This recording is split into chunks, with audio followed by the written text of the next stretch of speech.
Bonjour à tous. Bonjour. Donc nous allons aujourd'hui réaliser ensemble à quatre mains avec Étienne ici pour m'assister dans un premier temps une version du cake marbré. Donc le cake marbré qu'on a développé avec PCB au niveau du moule, on le verra par la suite. Et aujourd'hui on va être sur une version aux agrumes et fruits de la passion. Donc on va commencer par le biscuit. Donc c'est sur une base de biscuit un peu citron cake weekend. Ok. D'accord. Donc on va mettre à blanchir. Tiens, s'il te plaît, hop, je peux mettre le sucre La vanille. avec la gousse de vanille qu'on a grattée, les œufs tempérés. Bien foisonné ou juste Non, juste blanchi? Alors, on va être vraiment sur. On va rajouter le miel que j'ai chauffé un petit peu au micro-ondes pour qu'il soit bien fluide. C'est la fleur de sel là que tu viens mettre là? Oui, c'est du sel. Ok.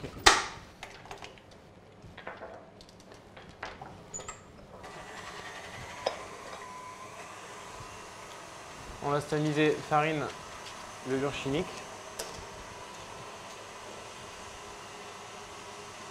le zeste d'un demi-citron,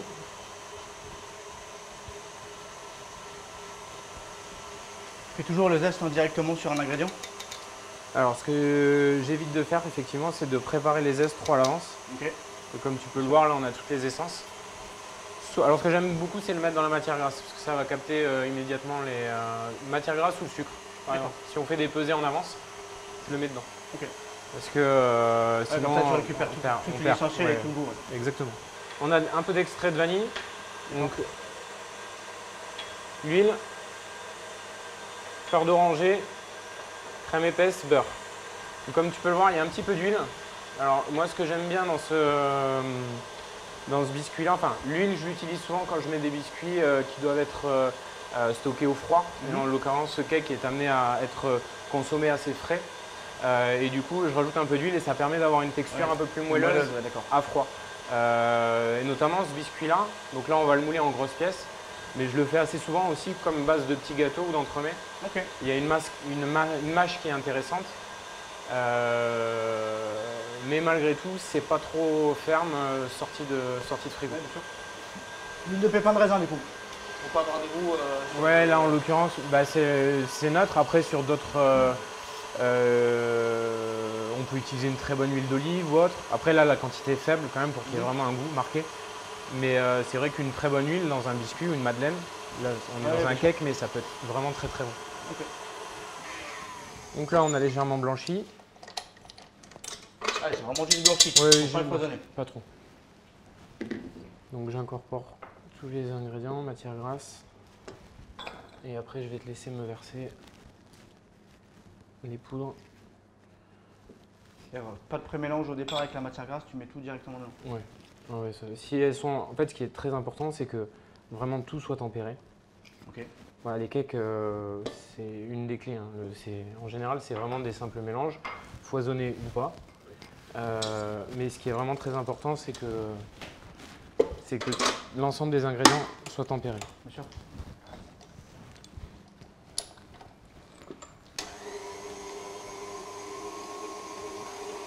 En grosse production, on pourrait le faire au Robocoupe ou au Stéphane? Oui, on le fait. Ok. Après, la seule chose qu'il faut faire attention, suivant l'utilisation que tu vas avoir ton biscuit, plus tu vas le foisonner, plus il va souffler. Ok. Et le Stéphane Robocoupe, ça a tendance à foisonner assez rapidement. Ouais, si on l'ébullitionne trop, après il va vraiment, En fait, vraiment développer, il perd de sa texture aussi du coup. alors, ce qu'il y a, c'est que sincèrement, aujourd'hui, ça a peu d'importance parce que le cake, on va le cuire dans un moule fermé. D'accord. Donc, de toute manière, à un moment donné, il va être pris dans le moule, ça va être une forme géométrique. Après, plus tu vas foisonner ton cake, plus ton cake va monter en fait plat. Ok. Il aura tendance, en plus sur certaines autres masses, moins celle-ci parce qu'elle est quand même relativement fluide, mais sur des masses un peu plus moins hydratées, il va avoir tendance à monter plat et quitte à souffler et être un peu creusé après. Et sur certains cakes, c'est pas forcément, à moins qu'on veuille le retourner et le présenter à plat, mais ça peut être problématique. Si on veut un cake effectivement qui bombe bien, il faut éviter de le foisonner trop au mélange pour qu'en fait il ait tendance à cracher. Voilà.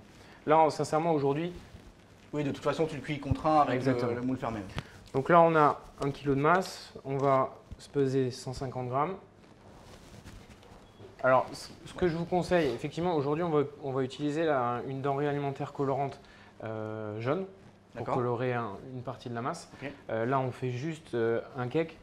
Je vous conseille après, effectivement, pour être régulier, quand vous faites des grosses quantités, de toujours peser. Les masses macarons, enfin, tous ces genres de coloration. Après, on va le colorer assez vif, donc c'est pas la question d'avoir peur d'en mettre trop. Mais c'est juste qu'au bout d'un moment, ça a un coût certain et en fait, ça permet d'avoir une régularité et de ne pas passer trop de colorant. Encore. Chef. Par rapport à un marbré, la proportion de coloration, elle va être normalement, on fait à peu près moitié-moitié. Ouais. Masse chocolat, masse vanille, bref. Là, comme c'est de la couleur, je vais juste mettre un trait, mais par contre, il faut que ce soit assez soutenu. D'accord. Allez, une dernière. Hop, parfait.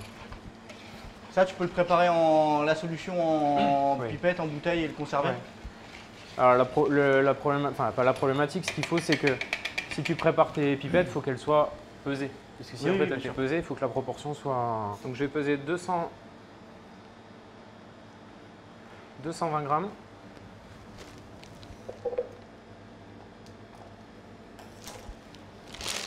Là, on est sur un moule qui fait quoi comme dimension? On est 7 par 7, pardon, ouais. Sur 24 de long. Ok. Je t'ai mis des petites pinces si tu veux. Merci. Vas-y. Tu me mets 40 grammes s'il te plaît. En trait tout du long? Non, en zigzag? serpentin. Oui.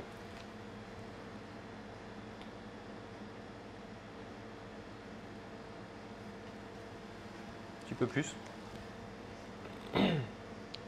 Hop. Donc comme ceci. Voilà ou pas? Ouais. Voilà.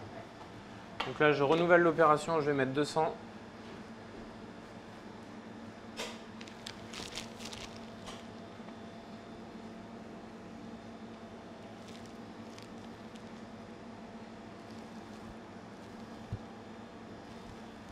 Tu me remets la même chose, s'il te plaît. 40 grammes toujours? Oui.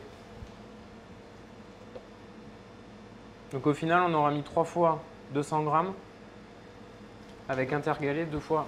Donc 600 grammes au total? Plus 680. N'est-ce pas? Plus 3 fois 40. Non, 2 fois. 2 fois 40. Ah, juste là, on s'arrête avec la masse. D'accord. Oui. Ouais, puis là, les poids sont hyper importants parce que si tu veux être régulier en texture, une fois qu'il est… Alors, ce qui est important, c'est effectivement, alors il faut en mettre assez pour que le cake soit bien au carré. Ouais. Il ne faut pas en mettre trop parce que sinon ton cake va être serré en fait. Il va pas avoir et du coup tu vas te retrouver avec une mie très dense. Ok.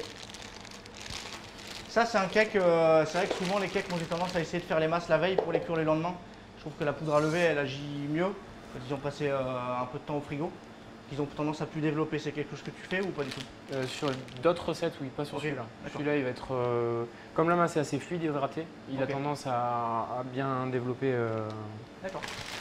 Mais c'est vrai que sur les autres masses, de faire les masses à l'avance, ça leur fait pas de mal. Donc là, hop. Et on va partir pour à peu près 1 heure de cuisson à 140 degrés. Ok. Qu'est-ce qu'on fait maintenant, chef? Donc, on va attaquer par la ganache. Donc, la ganache qui, tu le verras dans le montage, en fait, va créer en fait la liaison entre le biscuit et la coque de chocolat. Bien évidemment, hormis ça fait une texture supplémentaire en plus. Exactement. Donc, on a un mélange mandarine de Sicile et fruits de la passion. On est sur moitié-moitié.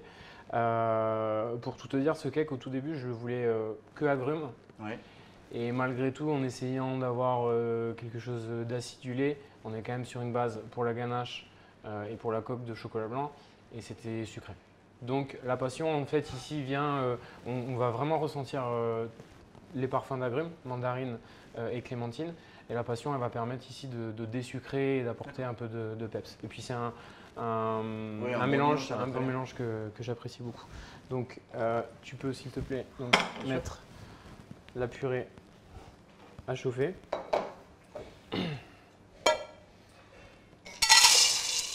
Donc on est sur une base chocolat blanc. Du coup, en purée, tu travailles quoi, toi? Les purées surgelées, les purées. Alors je préfère les surgelés, oui. Ouais. Donc on va porter. Du coup, et dans ta ganache, pas de sucre du tout. Le sucre, tu l'as suffisamment. Ah bah, dans le chocolat blanc. il y en a largement. Ouais, Et justement par rapport à ça, par rapport à l'équilibre, comme tu peux le voir, il y a un petit peu de masse de gélatine. ouais. Alors la masse de gélatine, ici, on est sur une base de gélatine poisson. D'accord. J'utilise que celle-ci, poudre bien évidemment, réhydratée à 6 fois son poids en eau. 1 gramme de gélatine, 6 grammes d'eau. Oui, exactement. Okay. Ce qui donne 7 grammes de masse. Tout à fait. Tout à fait. Tu me rassures. L'intérêt de cette masse de gélatine, c'est effectivement, j'ai pu retirer une partie de chocolat pour que la ganache se tienne. Donc j'ai désucré un petit peu ma ganache. Et en plus, ça la permet, on va voir que la ganache, elle est très fluide. Et au moment du montage, en fait, ça me permet d'avoir un montage qui est facile et de ne pas forcer sur la coque. Parce que du coup, si la ganache est fluide, je peux me permettre d'avoir vraiment un liseré. Quand j'insère mon biscuit, il descend et ça va. Si la ganache est un peu épaisse, je vais avoir tendance à devoir vraiment retailler mon biscuit, ou sinon, effectivement, il faut que je force et à ce moment-là, oui, et puis comme ça, tu es sûr de. Tu coules bien fluide, tu es sûr de ne pas avoir d'air à l'intérieur. Exactement. Un petit zeste d'orange. Et donc cette recette-là, on l'utilise on va l'utiliser aujourd'hui pour le marbré. Ouais. Et j'utilise aussi en garniture de macarons. D'accord. Donc coulé, mis dans le frigo à chocolat à 15 degrés. Et le lendemain, elle a vraiment une texture souple. Crémeuse, pochable. Ouais. Ok. Exactement. Donc sur les purées, on est sur du pur trace. Oui. D'accord. Donc un pesticide, rien, c'est vraiment juste le fruit. D'accord. Donc c'est d'autant plus agréable. Après, Pontier, j'ai toujours été fidèle de leurs produits parce que je trouve que les purées sont exceptionnelles. Et en plus, en termes de traçabilité, il y a des choses qui sont. Ouais, il y a un vrai travail. Un vrai travail. Donc, je vais préparer le bas mix. Donc, ganache classique, on va verser la purée bouillante sur le chocolat. Le chocolat, on verse dessus, on mixe. Non.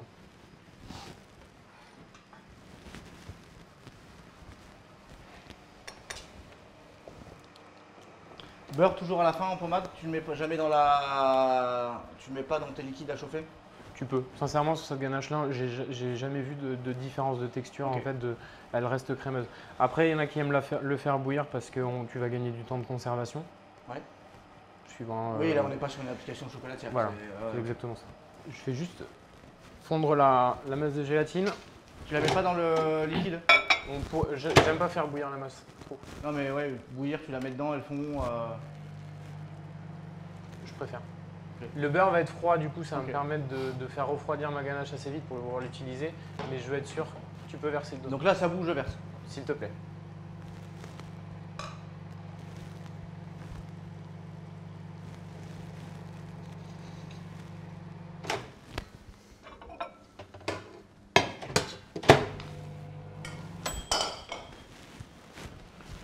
J'y vais directement au bas mix? Non, attends 1 minute, ça sert à rien d'y aller tout de suite. On va laisser fondre le chocolat.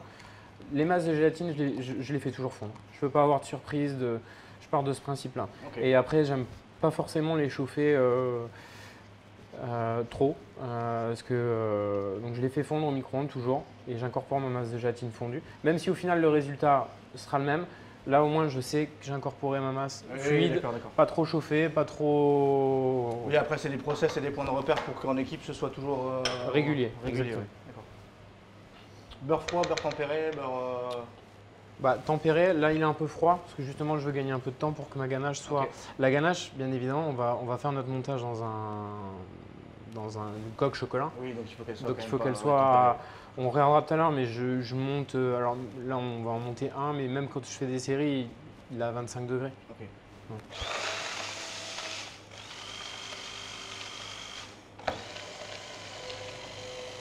Tu veux qu'on la fasse en piché? Non, ça va aller. Donc je commence. Là, je vais mettre du coup le beurre. Je vais attendre pareil une petite minute.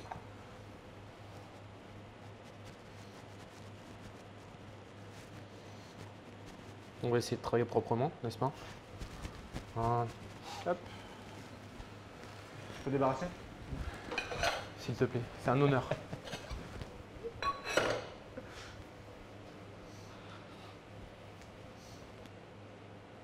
Donc ça, tu l'as fait toujours le jour du montage, tu l'as préparé? Non, l'idée c'est…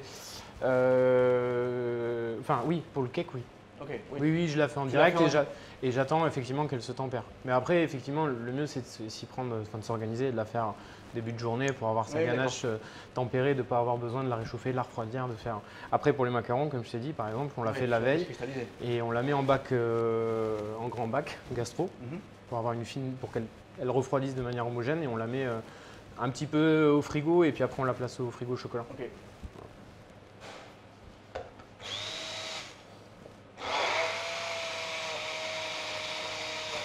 Et cette base de recette, par exemple, je peux la faire avec, si je remplace les purées, je veux la faire avec un jus de yuzu, je peux la faire… La recette de base, je l'ai travaillée pour le cake yuzu. On a fait avec le même moule, le marbré vanille yuzu qu'on a… L'acidité va pas faire trancher sur certaines Non. Enfin, en tout cas avec la yuzu, alors j'ai pas fait que passion, le yuzu est acide mais peut-être moins que le citron vert ou que le citron, mais j'ai jamais eu de problème.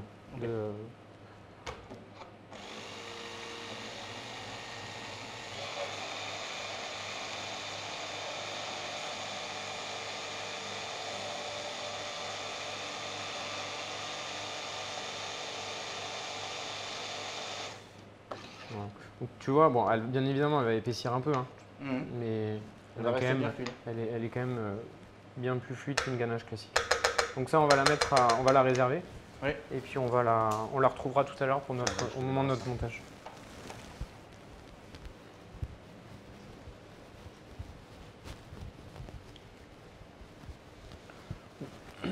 Ah oui, il monte vraiment bien. L'idée, c'est effectivement qu'on ait quelque chose de plus… parce que le problème qu'il y a, c'est que si… Bon, au centre, il va toujours venir toucher la surface, le haut du moule.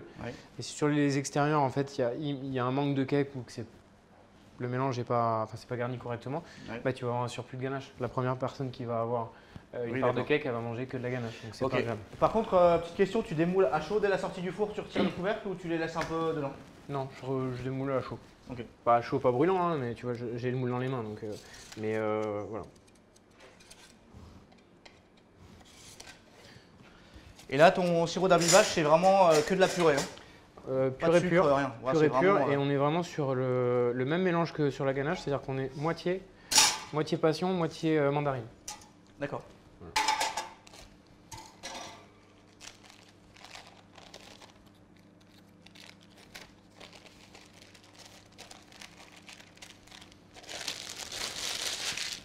Donc c'est bon, j'ai les dents.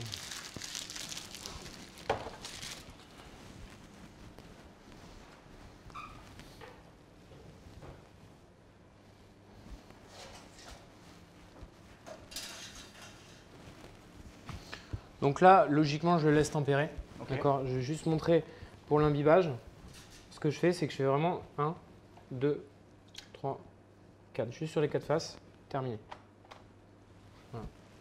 D'accord, c'est vraiment juste pour décrouter, pour imbiber légèrement la croûte en contact avec le moule. Qu'il n'y ait plus de croûte au final. Qu'on ait quelque chose de bien moelleux, homogène. Ça, on le laisse refroidir et on peut le détailler après. Ok, ça va.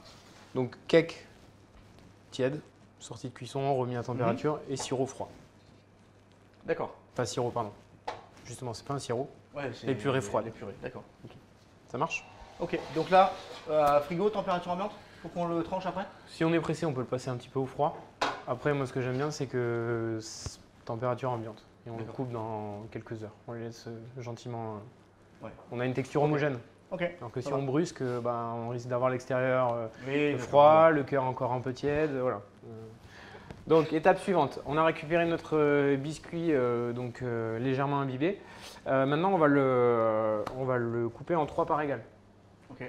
Alors tout à l'heure, je t'ai dit une bêtise. Le moule à cuisson, il n'est pas de 7 cm, il est de 6 cm. D'accord. Au carré. Ouais, mais raconte pas trop de conneries. Oui, je sais. Si je veux le refaire à la maison.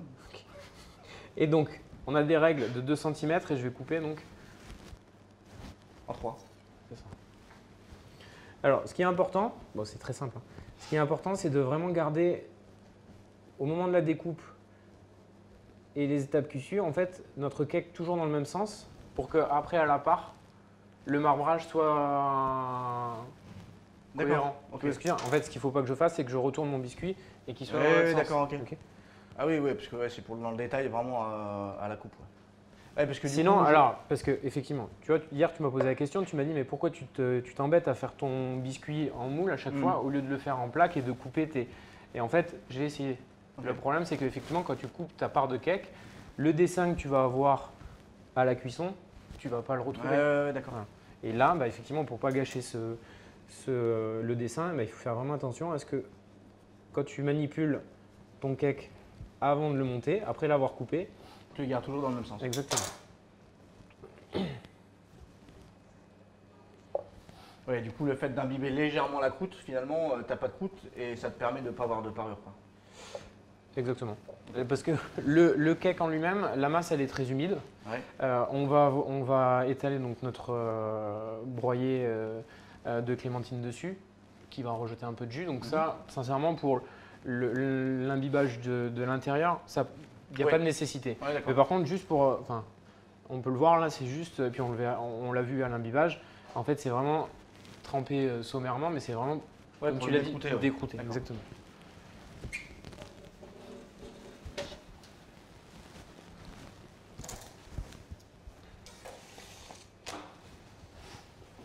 Alors, je vais te laisser prendre une petite balance, s'il te plaît. Enfin, une balance, d'ailleurs. Pour être régulier, on va peser 30 grammes de broyé. Donc là, c'est quoi? C'est une recette? Non, pas du tout. Alors, effectivement, ça, c'est un nouveau produit de la gamme. C'est un broyé de clémentine. D'accord. Corse. Ok. Famille de la Taste, si je me souviens bien. Non, non, mais c'est vraiment… Ah, donc c'est un producteur, une purée. Alors, c'est pas une purée en l'occurrence, c'est une transformation d'un fruit. Mais effectivement, ça vient vraiment d'une propriété. Okay. Et c'est un produit, franchement, j'ai goûté aussi le broyé que tu vas découvrir plus tard. Citron, de menthon. Okay. Et c'est des produits qui sont vraiment assez exceptionnels parce qu'ils sont pas bruts, mais ils ne sont pas trop transformés. Donc très franchement, tu retrouves vraiment la fraîcheur du fruit. Il y a un petit peu de croquant. Dans les deux cas, c'est cuit quand même, mais on garde quand même une certaine texture. Et puis là, c'est vraiment le fruit en entier. Quoi. Le parfum est exceptionnel. Donc là, hop.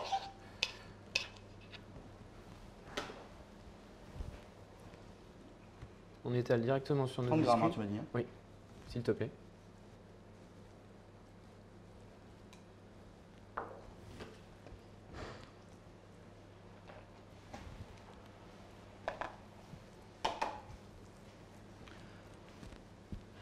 Et encore une fois, une dernière fois.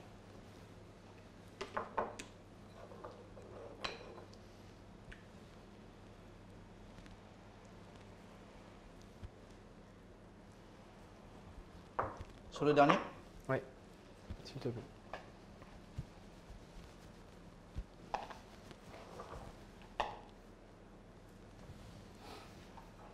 Je vais débarrasser ça.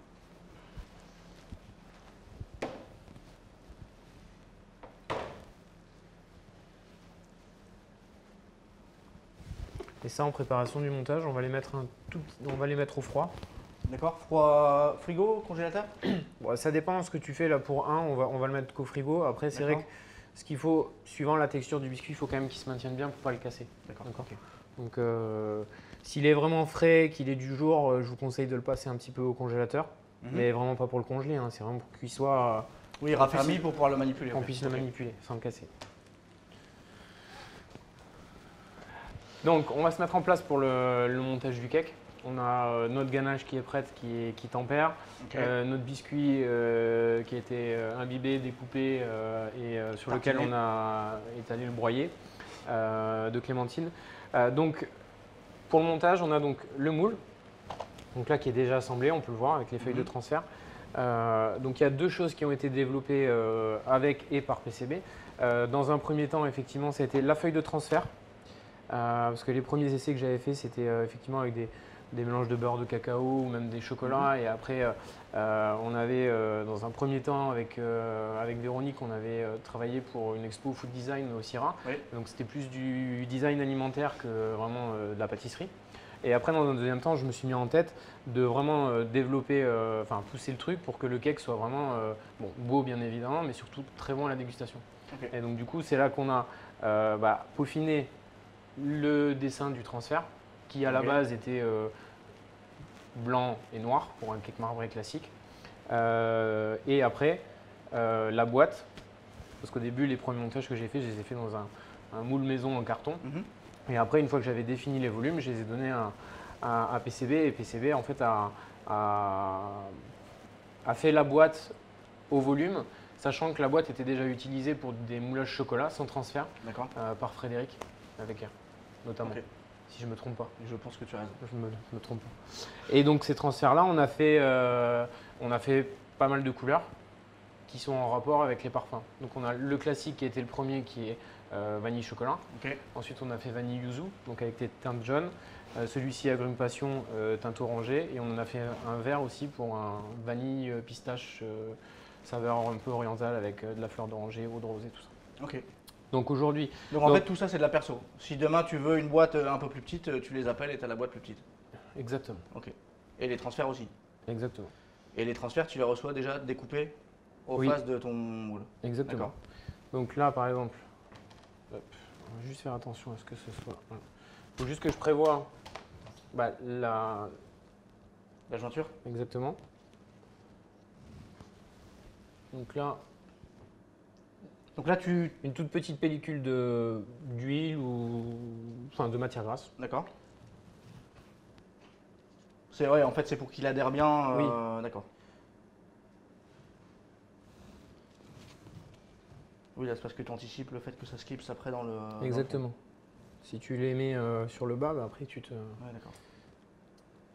J'essaie de suivre parce que c'est compliqué. Mais je vois, c'est bien. C'est bien.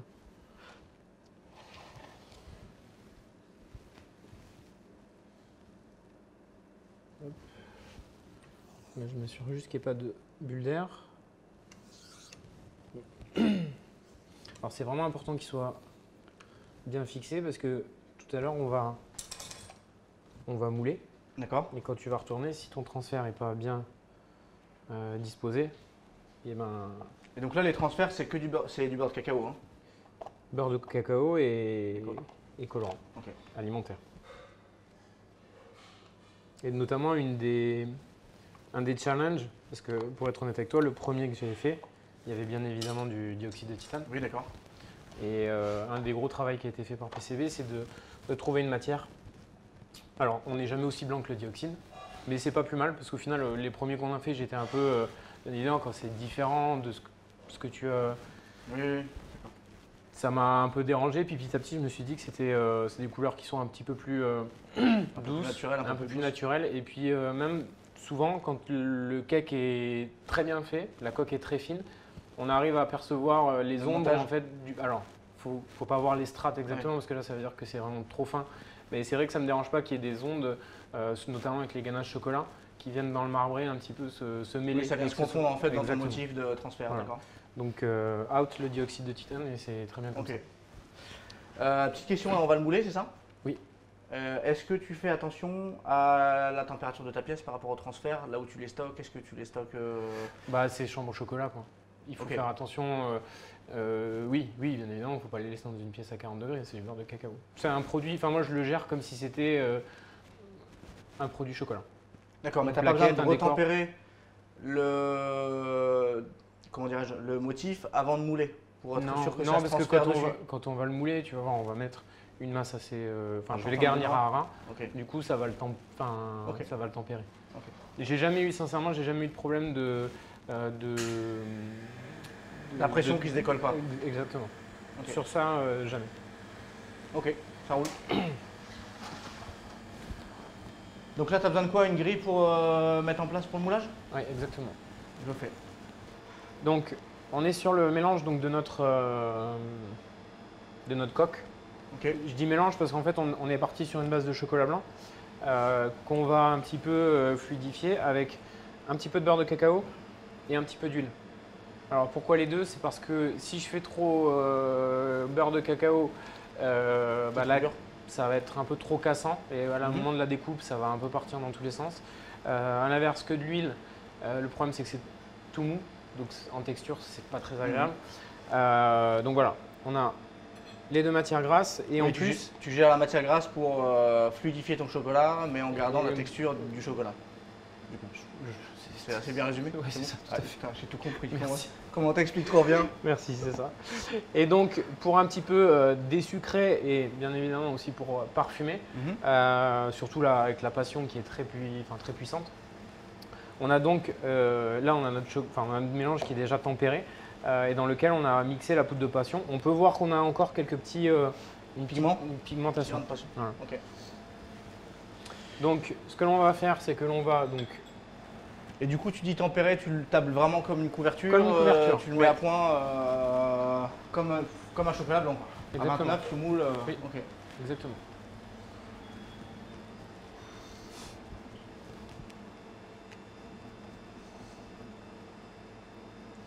Donc là, j'ai fait un petit test quand même. Hop. Hop. Parfait. Regarde la caméra. Donc comme je te l'ai dit tout à l'heure, en général, j'essaie d'avoir quand même assez de matière. Voilà, je vais un peu abuser, mais je vais vraiment jusqu'en haut. Ok. Pour que, comme tu me l'as dit tout à l'heure, déjà, en fait, que mon chocolat soit appliqué de manière homogène. Ça évite le bavure et en fait le transfert, comme tu disais, là, il est en train de se retempérer et il va bien adhérer.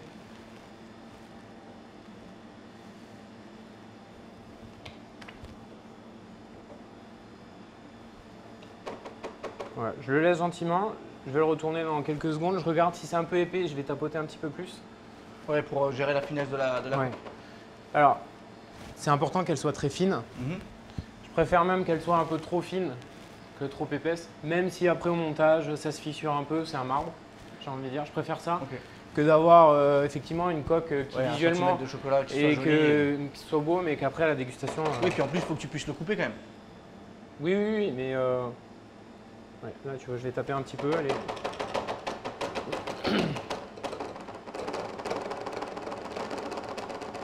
Après, il faut y aller délicatement quand même, parce que sinon, tu te retrouves avec les feuilles de transfert.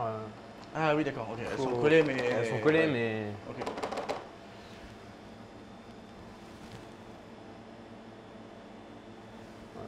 Je vais laisser cristalliser un petit peu, puis je vais barber. Et l'idée, c'est de faire le montage quand le chocolat est encore…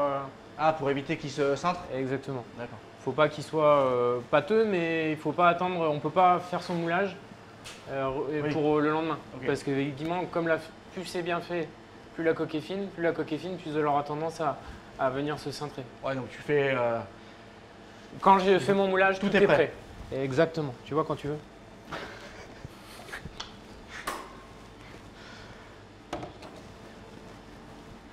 Celui-là, du coup, tu le fais aussi? Non. Non, c'est… Bah, si tu veux pas le faire, tu le fais pas. Tu le fais pas.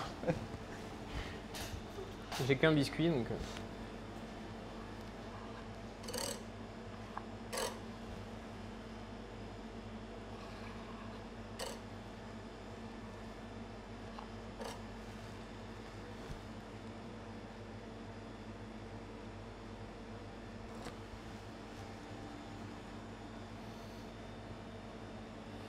Tu le reposes à l'envers derrière? Alors, je préfère le poser parce que comme tous les moulages, là où je veux que ce soit le plus fin, c'est les angles. C'est surtout le haut. Ouais. Si je veux une surépaisseur, il faut qu'elle soit en bas. Okay. Comme quand tu fais un moulage, quand tu veux faire un collage. Là, j'ai aucun intérêt à le laisser à l'endroit, retourner dans l'autre sens. Parce que si une surépaisseur, ça continue à couler, ça va couler au fond. Je vais me retrouver avec une semelle sur le dessus de mon cake et je vais avoir des arêtes ultra fines. Alors que ce qui va être le plus fragile au montage, c'est quand je vais y aller à la palette pour le lisser, ça va être cette partie-là. Et la partie la plus fine, pour moi, celle dont j'ai besoin, c'est celle du haut. D'accord. Je le passe un tout petit peu au froid pour gagner un peu de temps.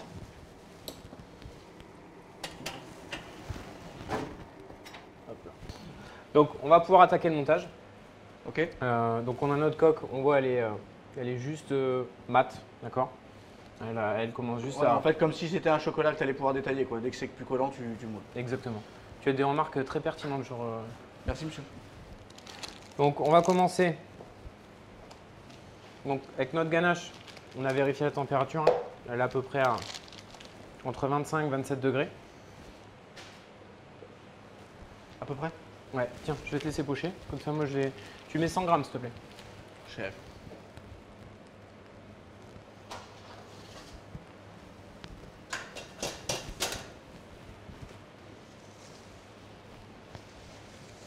Et donc, comme je te l'ai dit tout à l'heure, ce dont il faut faire très attention, c'est de, bien évidemment, mes biscuits, je vais les retourner pour le montage, mais c'est de ne pas les inverser Ah oui, dans le d'accord. sens. Ok. Ah ouais, donc quand tu les fais en prod, il faut Il ne faut pas se mélanger. pas se mélanger. Hop. Je pose et je fais remonter bien le liseré. Dans le montage d'entremets, tu fais bien Exactement. l'air. Il faut qu'il y ait juste un petit liseré sur le côté. D'accord. Ce qui est important, c'est que on ait bien évidemment la ganache par strate, mais aussi sur les côtés, parce que sinon, à la coupe, ce qui va se passer, c'est que tu vas couper et ton cake, enfin ta coque va se séparer du cake. Oui, d'accord. Tu me mets 80 s'il te plaît. Donc 100 grammes pour la première couche, 80 pour la 100 deuxième. grammes parce que je ne sais pas si tu as remarqué, mais les angles étaient un petit peu arrondis sur les extrémités. D'accord.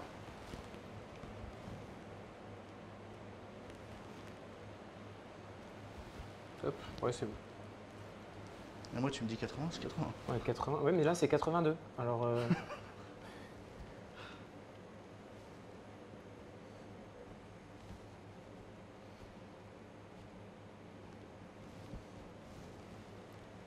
La dernière, tu vas mettre un petit peu moins, s'il te plaît.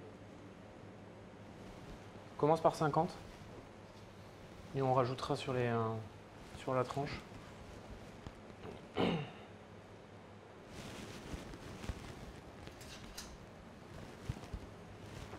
Ouais, c'est bon. 40. Excuse-moi, je reviens sur ce que j'ai dit, parce qu'après tu vas me dire que...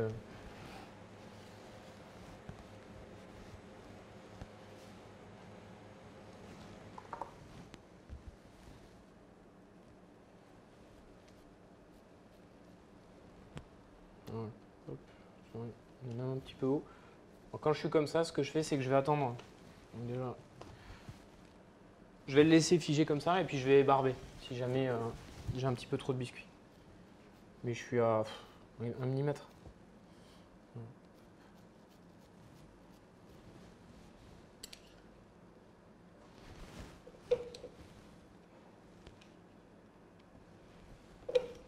Oui, en fait, c'est tellement fin en ganache sur les bords que faut vraiment forcer, pour, quitte à le faire déborder, pour que tu aies vraiment la ganache qui soit partout. Alors oui, mais il faut faire attention parce que sinon tu éclates ton coffrage. Donc c'est pour ça que la ganache, le fait qu'elle soit très fluide. Ouais. Par exemple, le cake chocolat et le cake chocolat, le classique, le vanille chocolat, est plus délicat à monter. D'accord. Parce que la ganache, effectivement, elle est plus épaisse. Du Donc coup, elle tire plus vite et d'accord. Hop, ça, je le mets au froid. Ok.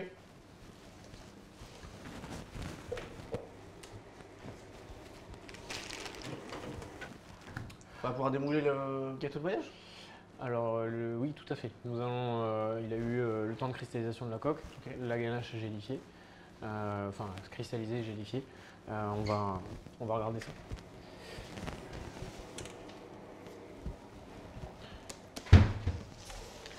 Donc entre-temps, par rapport à tout à l'heure, il y avait un petit millimètre de biscuit en trop. Oui. Donc je l'ai barbé. D'accord.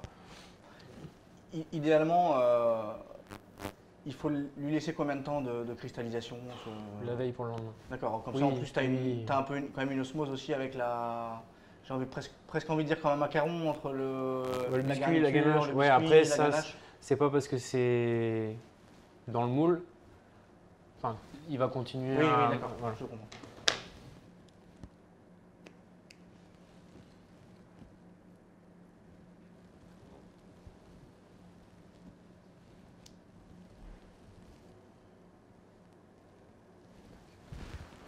Alors, bien évidemment, faire très attention à retirer les... Alors moi j'aime bien les... En tout cas, ça se démoule tout seul avec ce principe de moule. Moi ce que j'aime bien c'est les garder, les stocker avec les feuilles plastiques. D'accord. Après pour la dégustation, il faut bien faire attention à les... Enfin, à pas en oublier une. Oui, bien sûr. Parce que là sinon... Surprise.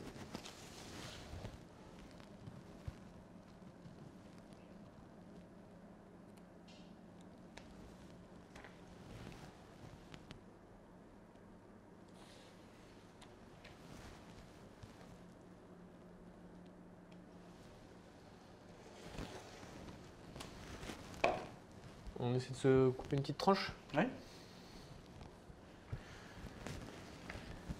Magnifique ça en tout cas. Franchement, c'est vraiment très beau. Bon, c'est pas une surprise parce qu'on l'a déjà vu, je l'ai déjà vu, mais c'est vraiment très beau. Comme dirait M. Michalak, C'est une idée qu'on aurait rêvé d'avoir.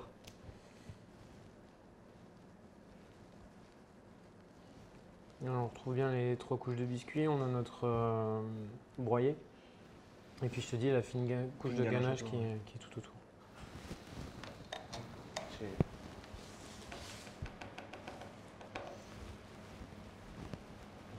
vraiment joli. Ouais, mais je le tournais pour le... C'est pas mal.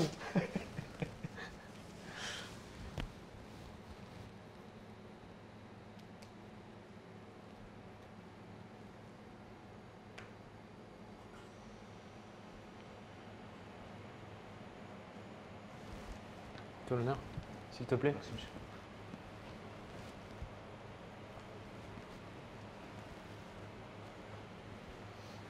Contrairement au classique chocolat, celui-ci peut. Enfin, il est bon quand il est frais. Tu vois, le biscuit, il est quand même assez. Ouais. Il y a une certaine densité, mais il reste moelleux. Voilà. Il est bien hydraté. Le broyé, il fait énormément de bien. L'intérêt de mettre un peu d'huile dans le biscuit qu'on a vu. Tout à fait. Le broyé fait énormément de bien parce qu'on a la texture du fruit quand même. C'est important parce que le goût, c'est bien, mais d'avoir ce grain. J'ai envie de dire que la texture participe au goût. Tout à fait. C'est très très bon ce cake. Merci. Je te cache pas qu'il nous a demandé beaucoup de travail parce que les premiers essais, malgré qu'on utilisait que les agrumes qui sont exceptionnels, purée et broyé, on était un peu sur le sucre, mais là la passion elle a fait beaucoup de bien. Je trouve qu'on garde le parfum des agrumes, mais on a ce petit côté acidulé, ça donne du peps, la passion. Et là je finis sur le fruit, pas sur ni sur le gras du chocolat ni sur le sucre. Ouais, voilà. Merci à toi. Merci d'avoir partagé cette recette, je pense que je n'étais pas le seul à la vouloir. Merci à vous. Merci beaucoup. À bientôt. Et ça, on me le met de côté, je repars avec. Ça fera plaisir à ma femme. Hop. Et on lui dira qu'il était comme ça.